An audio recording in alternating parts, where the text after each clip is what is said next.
Hi friends, welcome back to my channel. ఈరోజు మరో కొత్త రెసిపీతో వచ్చాను ఫ్రెండ్స్. చికెన్ తీసుకొని కార్న్ పౌడర్ వేస్తున్నాను. కారం, తగినంత కారం,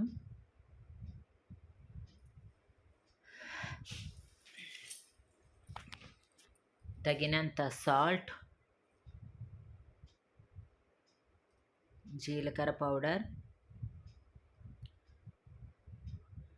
ధనియాల పౌడర్, మసాలా పౌడర్, అల్లం వెల్లుల్లి పేస్ట్ కూడా వేసి బాగా కలుపుకున్నాను. ముందుగా కడాయి పెట్టి ఆయిల్ వేసి వీట్ చేసుకున్నాను. అందులో ఆల్రెడీ మ్యాగ్నెట్ చేసిన చికెన్ వేస్తున్నాను. బాగా గోల్డెన్ కలర్ వచ్చేదాకా వేగాలి. చూడండి, వేగిపోయినాయి కదా, ప్లేట్లోకి తీసేసుకుంటున్నాను. స్టవ్ ఆన్ చేసి వాటర్ వేసి అందులో కొద్దిగా ఆయిల్, సాల్ట్ వేసి నూడిల్స్ కూడా వేస్తున్నాను. మరీ మెత్తగా ఉండకూడదు, మరీ గట్టిగా ఉండకూడదు, సమానంగా ఉడికించుకోవాలి. చూడండి, ఉడికిపోయినాయి కదా, బౌల్లోకి తీసేసుకున్నాను.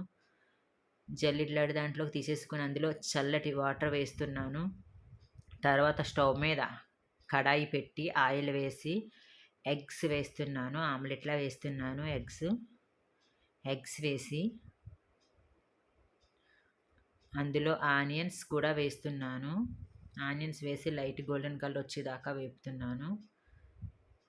ఇది చాలా బాగుంటాయి నూడిల్స్ ఫ్రెండ్స్. చికెను, ఎగ్స్ అన్నీ వేస్తాం కదా, క్యారెట్ కూడా వేసాను. మనం ఆల్రెడీ బండిల దగ్గర తెచ్చుకుంటాం కదా, ఆ టేస్ట్లో ఉంటుంది. క్యాబేజీ కట్ చేసుకున్న ముక్కలు కూడా వేసాను. పచ్చిమిర్చి కట్ చేసుకున్న ముక్కలు కూడా వేసాను. వేసి బాగా వేపుతున్నాను. చూడండి, లైట్ గోల్డెన్ కలర్ వచ్చేదాకా వేపుకోవాలి. పెప్పర్ పౌడర్ కూడా వేస్తున్నాను.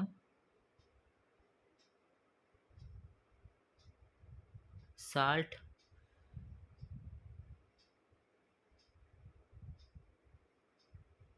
ధనియాల పౌడర్, జీలకర్ర పౌడర్, మసాలా పౌడర్ వేసి అల్లం వెల్లుల్లి పేస్ట్ కూడా వేసి వేపుకుంటున్నాను.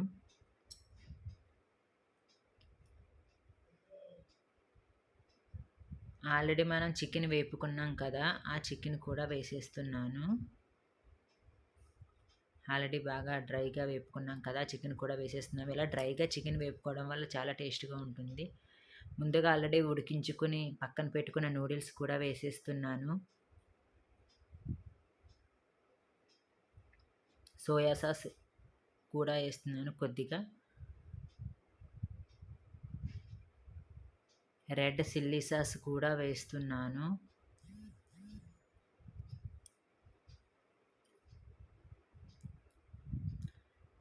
కొద్దిగా పెప్పర్ పౌడర్,